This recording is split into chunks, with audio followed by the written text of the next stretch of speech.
Oh, I have helmet hair. Good afternoon, everybody. This is Ian Trevethan. I'm the Education and Outreach Manager at the Sternberg Museum of Natural History, and we are doing our afternoon segment of bringing the dome to your home. Once again, I am not in the dome. Last Friday, we were at the Post-Rock Museum in La Crosse, Kansas, and there were a lot of requests for us to continue our exploration of the museum campus around here in La Crosse. And one of the other things that they have here is a barbed wire museum.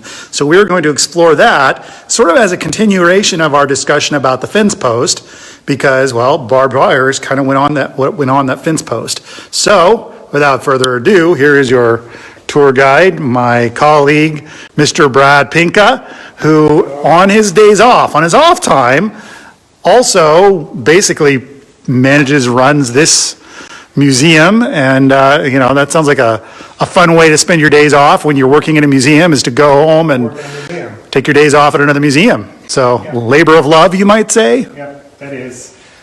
And that's the paycheck too, most of the time. So Brad is sort of the authority on the subject here, so he's going to show us through sort of the area, and I will just sort of ask questions as they come up. Okay, ask me some difficult questions, and I'll try to figure out a way to escape answering. I'll try to stay in this galaxy for now.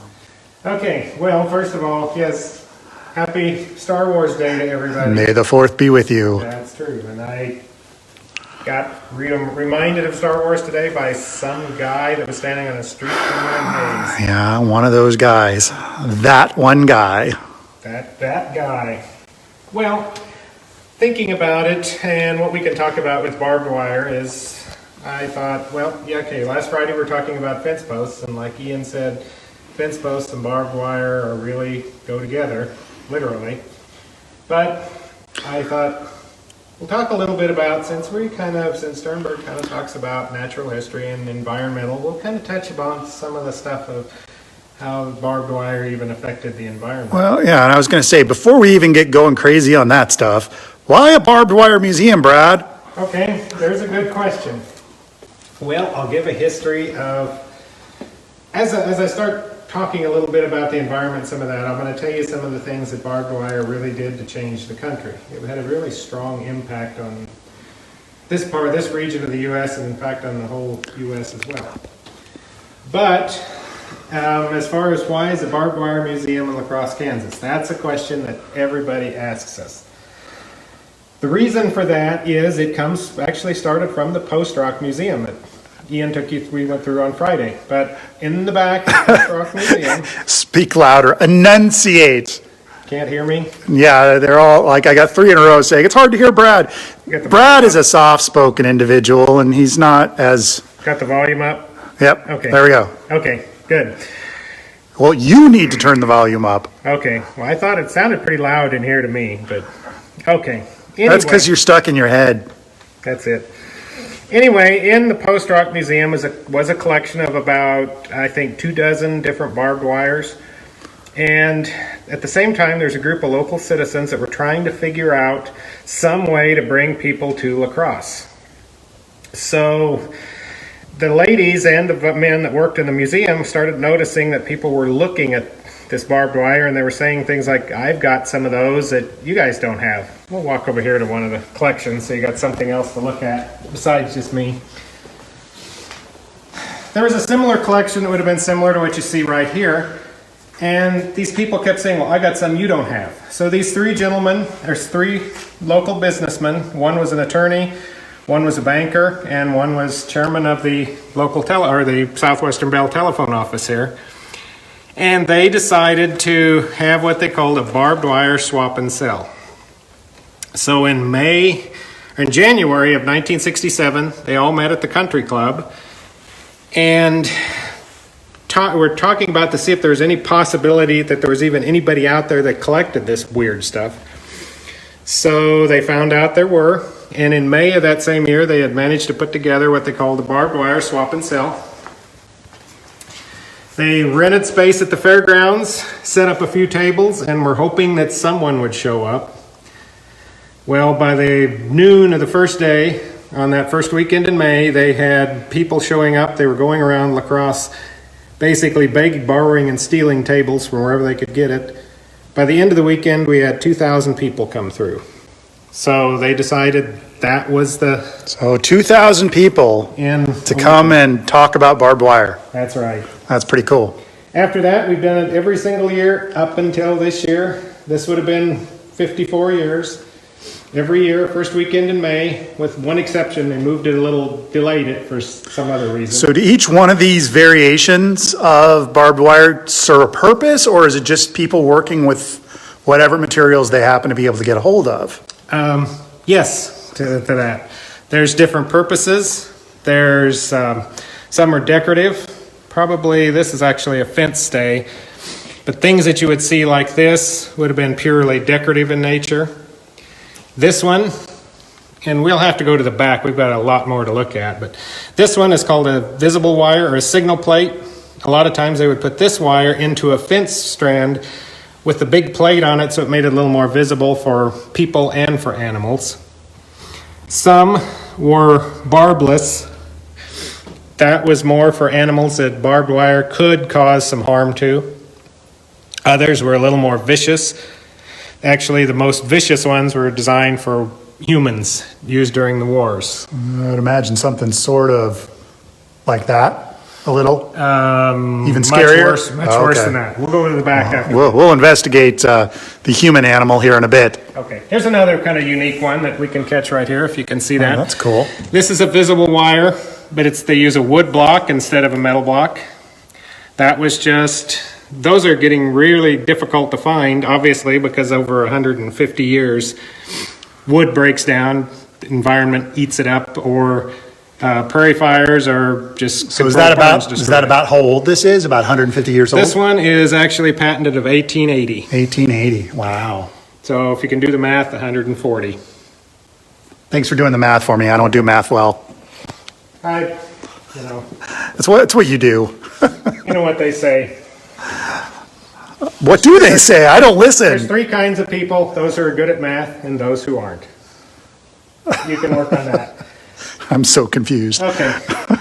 What started the whole thing with barbed wire was the Homestead Act. That's because people started coming out here from the Homestead Act of 1862, people started coming out here into the Midwest and settling, and this was a great big open empty space with mostly grass and very few trees. So when people were told to go out and homestead in the West, they would say things like "gems of the West," "show us the lands that can equal the valleys." Yep, this was supposed to be. So this was kind of painted as a new paradise, a new Eden. So when they got there, what was what was waiting for them? Look at those pictures across the bottom. Those are 3 homesteads that are actually here in Rush County. You can see what Eden actually looked like about the time they got here. It wasn't that exciting. So is this a sod house that we're looking at on the right? The one you're looking at that one is a sod house. Wow.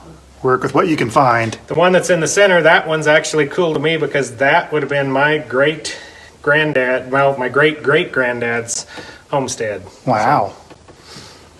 My family's been around here for a long time. Where did they come from? Come from back east in Virginia and Kentucky area. Gotcha. Cool. Okay, well, since you're looking at the sod, we'll pop right up here. This is kind of a cool thing that we just got about it last fall. There's some dog prints or something in there. Yep, this is a sod brick out of a sod house. It came out of Liebenthal, which was the beginning of the Volga German settlements way back in the late 1800s. This one was found when a gentleman that lives there was remodeling his house and found that they had used these, which had been used originally to build an original homestead house or original home in Liebenthal. And they used this for insulation in their new house, which was built about 1898. Please don't touch. Extremely fragile. I'm poking at it. Well, so it looks like there's sort of a core that's mud. That looks Mud. mud and maybe some Mud hay and in there. grass, straw. And then there's sort of an outer. Well, not really. Or I is guess this- It's just this was cut when they would have molded them out in the prairie and then basically cut them into shape as kind of, you're going to call it a brick. So this isn't anything that they cemented it with. This is just part of the. This is all just natural. I'm Okay. Sure, how they stood up, I have no idea. Honestly, with the harsh environment, well, they didn't. A lot of the sod houses didn't last really long. I was going to say, it seems like you'd be okay as long as the weather was dry. Yeah, But if you had a rainy season, it seems like you'd just be living in mud. that's probably what happened to a lot of them. The little buggy is just, this was an old, really old toy that was made back around the turn of the century. We kind of stuck that in here as a replica of what the covered wagons that the settlers would have used to come out here to And I homestead. assume this is sort of paperwork This is the homestead forms that they would have used. and then some more Just a couple other, early homestead. yep. Very interesting. Okay, we'll slip over here. Talking about barbed wire and what it had to do with what it did to the country. I'll keep it short and sweet, but there was basically three effects that barbed wire had on the U.S. The first was environmental. If you think about it, when you first came out here, as I said, there was nothing but open grasslands. People started homesteading, laying their claim to their land, and started cutting this ground up into, marking their territory. So it was no longer wide open space. One of the problems was in this wide open space were the native bison, or some people call them buffalo, but they are bison if they're native from this part of the country. The bison roamed free, but when people started popping these fences up everywhere, they were no longer able to roam.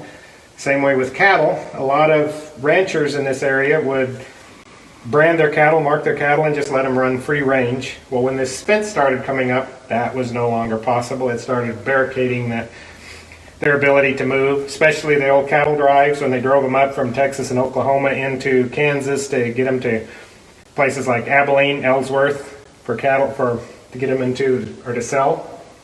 They couldn't do that anymore. Second big thing was economic.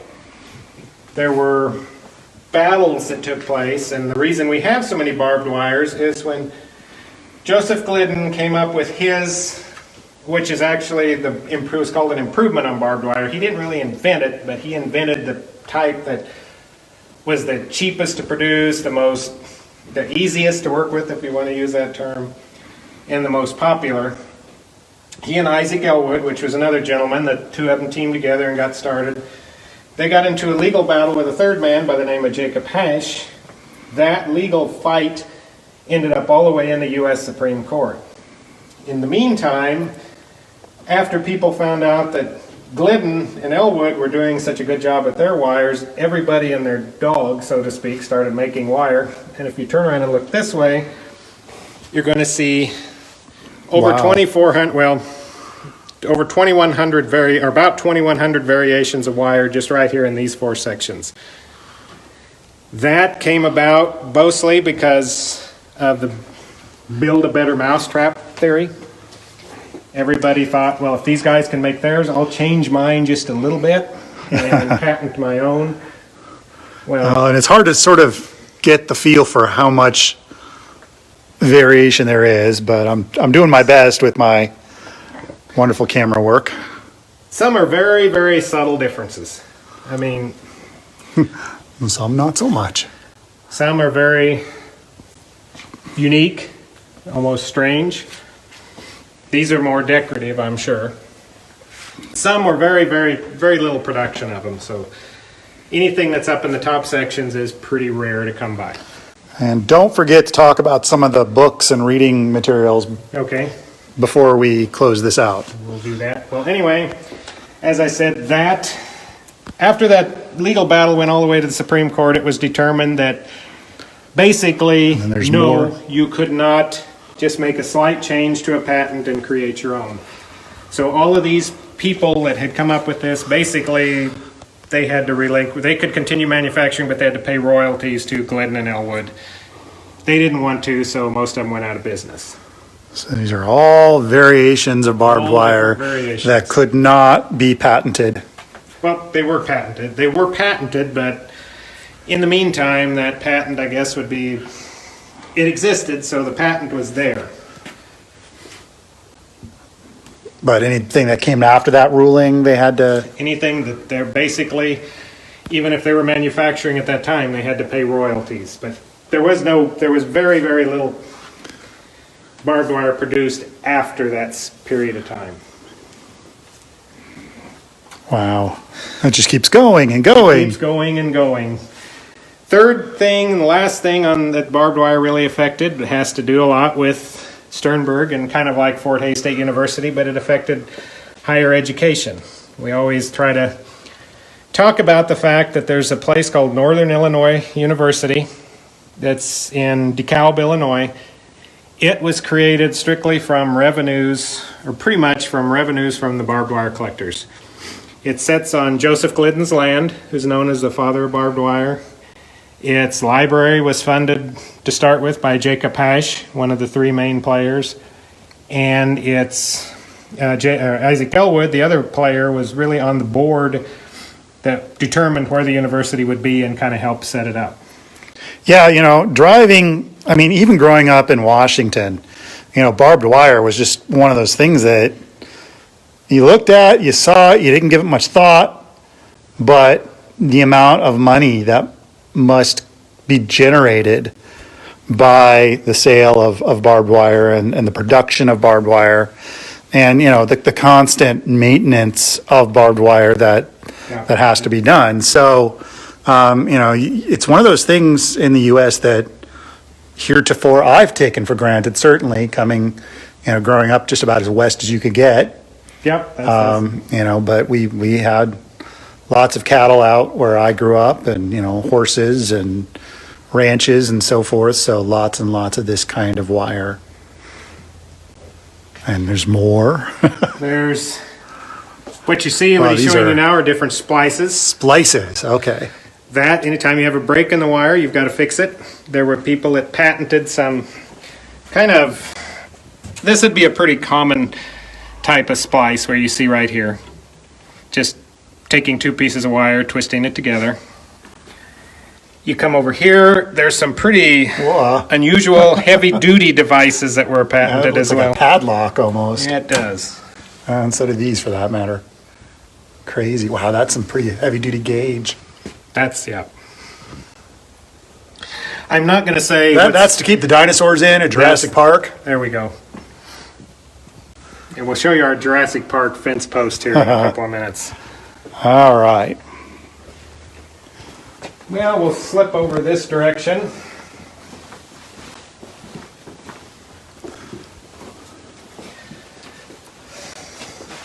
These are all liniments. What a liniment is if you cut yourself or your animal cut yourself, you needed something to put onto it to treat the wound. All of these that's in here were marketed towards people who were using barbed wire, so they all mention barbed wire somewhere on them. In this day and age, especially with trying to disinfect and sterilize everything, some of these that probably might go a long ways. Honestly, if you open this case up, there are still some that have some of the liniments inside. And I've told people, I swear, if you open this case up and if you got a cut on your hand, you stick it in there, it'll heal it just from the fumes. Just from the fumes? Yes. But and there's more on this side here? There's more here. We've got some more over on the other side. These things contain crude oil, turpentine. Oh, good. It's some weird ingredients. The majority of what's in them is alcohol. So my guess is the alcohol probably does about 99% of whatever the liniment's supposed to cure. There was something over here. It was, oh yes, Dr. A.C. Daniels Wonder Lotion. Yeah, you've probably seen on TV or read about the old snake oil salesman the guys that would go out and start. So this is 15% alcohol by volume. I don't have my glasses on. What else we got in And there? an antiseptic and astringent for horses. Used for harness and saddle sores. Something, I can't read that, even with my glasses. For dogs, for mankind. It's great for everything that ails you. So you bought a bottle of it. You could use it on the horse. You could use it on the dog. You could use it on yourself and on the kids. I bet it felt real good on an open wound. I'm sure. Well, we'll switch this way. What was my grandmother was fond of something? What was it called? Sea breeze. Do you remember sea breeze? I think Like you can I would still get buy it. mosquito bites, and she'd put, "Oh, hey, my cousin is watching. Grandma Mertzi used to use sea breeze on like mosquito bites and cuts, and I used to hate it. I'll never forget the smell of sea breeze. I had some of that. I can remember it. I think he used it for acne and all that kind of stuff. Sea breeze. It's good for what ails you. That's my catchphrase today. So what do we got going on over here? This is interesting. Is that just art, or is that? No, this actually, for years, that's what we thought it was. This is a cable wire stay. Well, there's a thing called a fence stay that's actually placed between. It's basically its job is to keep wires separated. We wondered for years what this was until we had a gentleman come into the museum one day and explain it. In a suspension bridge, like the Golden Gate, that's not where this came from, but you see how this cables, to keep the cables from getting tangled if they would expand and contract or shift in the wind, they used something like this, which basically just held the cables apart. Interesting. And then this is a tightener That's post. a tightener post. These were just stuck in the end of the fence, or the end of the wire, up against a post usually. You just ratchet them up. And you just ratcheted them up, and they were designed to stay in the fence all of the time. Pretty ingenious. This is the only one I've ever seen that's basically the whole post. The whole thing is, full of tighteners. wow. Somebody had a plan there.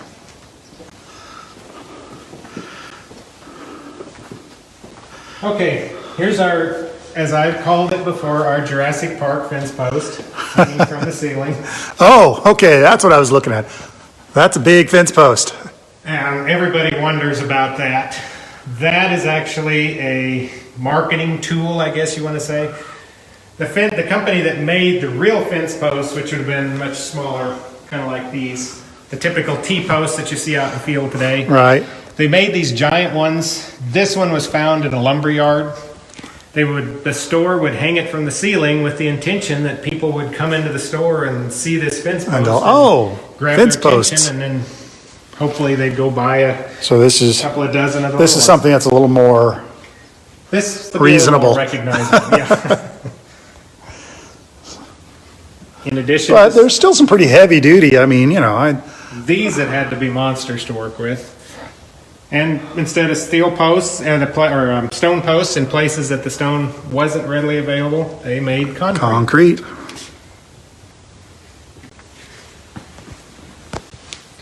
This one's kind of cool for anybody that's a military buff out there. This twist was used primarily in World War I, in World War II, I believe also, to create temporary corrals, or if they needed to put up a fence, they would basically screw it into the ground like you think about a dog tie, screw it into the ground, and then you could just drop your wires in through there. So speaking of World War I, barbed wire had a big part Huge in part. that First World War, Yep. and it was pretty grim. Very much so. We got some ugly pictures over there of, that's another thing, how it messed up the environment, because they would put up the concertina wire like Right. spring. So what does that look like? Can you show me what that looks Take like? you over there. Okay. I'll show you real quick and neat little piece of history about these. The reason they're a corkscrew and they use these instead of something like this is during the war, you realize there was somebody out there listening and watching and looking for you all the time. They could put these into the ground, basically stick a rod through here, screw it into the ground quietly. Or if you're ever driven or steel posts, you make a lot of It noise. seems like it'd be pretty relatively easy to reposition quickly. And you could pick them up and move them, whatever. Pretty Very easy. crazy. Okay, we'll slip over here to World War I. Okay, we're gonna. Way over. This is wire stretchers. Anything to do with fencing, I think we have it. Many post hole diggers. Yep. I like this. Pretty much looks, I don't know, I'm guessing this was probably a farmer modified. He probably broke the posts, the handles. Use what you got. And used what he had. Could not have been comfortable to use, though.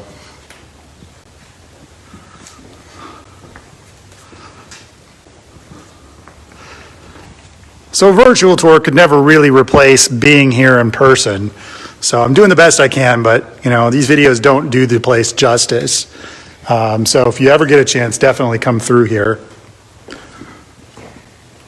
Here we're getting to World War I. All right. These are just different, these are Italian and Austrian barbed wires. And these would be this would be the kind of stuff that was strung across the battlefields and yes. to make passing through areas difficult. Some of these would have been impossible to work with, I would think. They're so stiff, I don't know how you handled it. Here's some of the photos, some of the different barbed wire barriers. These are pretty... pretty not pretty. Yeah, pretty, what's the word I'm looking for? Prolific in terms of images from that time. I mean, when I think of World War II, I think of these sort of gray sort of picture sprawling fields full of wire, and occasionally you'll find a really grisly photo of somebody hanging in it. Mm-hmm. We actually have barbed wire samples from most every military or major conflict of the 20th century.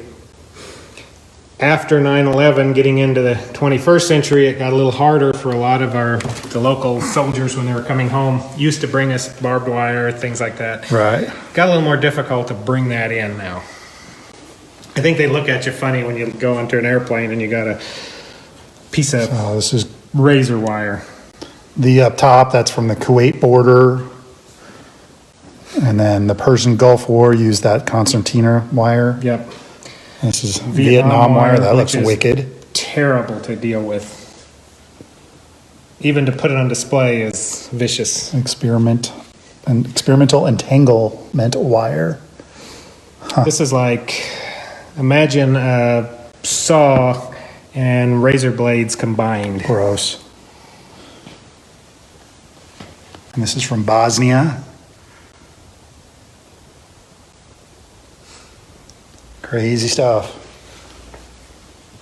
Berlin Wall. Pieces from the Berlin Wall. Yeah, it's weird to think that there's like an entire generation of people out there that don't know what the Berlin Wall was, that don't have like real-time memories of a Berlin Wall. Yep. I don't know if that's good or bad. That's cool that you've got the envelopes that they sent in, and most of these all came when the wall fell, which was November 1989. 1989, which seems like yesterday. That's a long time ago, actually. You say 89, I'm like, that's not that long ago. Oh, wait. Just a few other barbed wires. There's actually art, souvenirs. It's like, it's a great art tool now for modern day. People are making different artistic things out of it. Well, I've noticed the sort of what I would call, I guess, reclamation art, where people are taking objects that were used for a completely different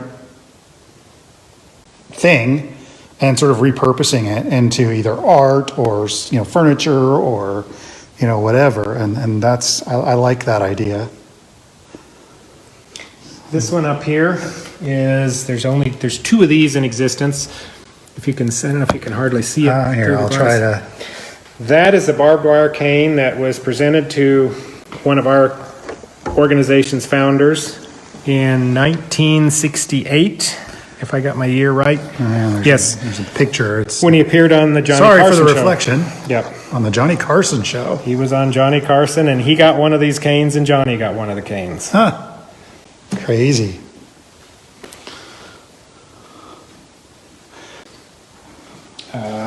Books. I wanted to mention the books. There are bunches of books out there. I can actually, while you're looking there,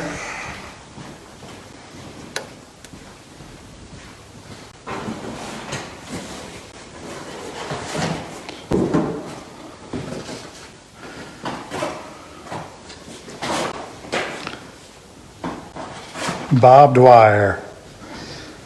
And then you've got some albums here with the Barbed Wire Blues. yep. And the term barbed wire, you see like this one, this was the old collector's book from back in the 60s, 70s, and well into the 80s. This was the Barbed official collector's guide. They called it barbed wire for two reasons. One, this guy was a Texan, and Texans have that twang that he was kind of making fun of. But he also used it because when he published the book, he didn't know if the term barbed wire was actually copyrighted. So he thought to save himself, he would just use And there you go. There's books. There were newspapers published. We've had a Miss Barbed Wire back in the old days. This is a older copy of a current collector magazine, which is kind of hard to see. I picked the worst color possible, I guess.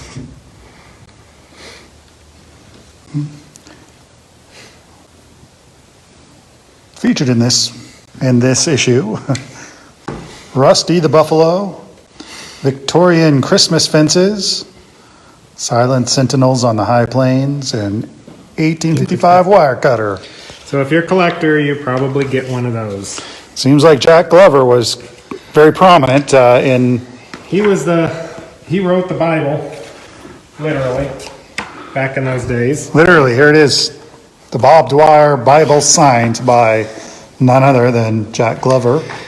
Since then, it's been replaced with a newer identification system that's a little more modern, a little easier to understand, because there are probably close to 3,000 different variations, I would guess, right now.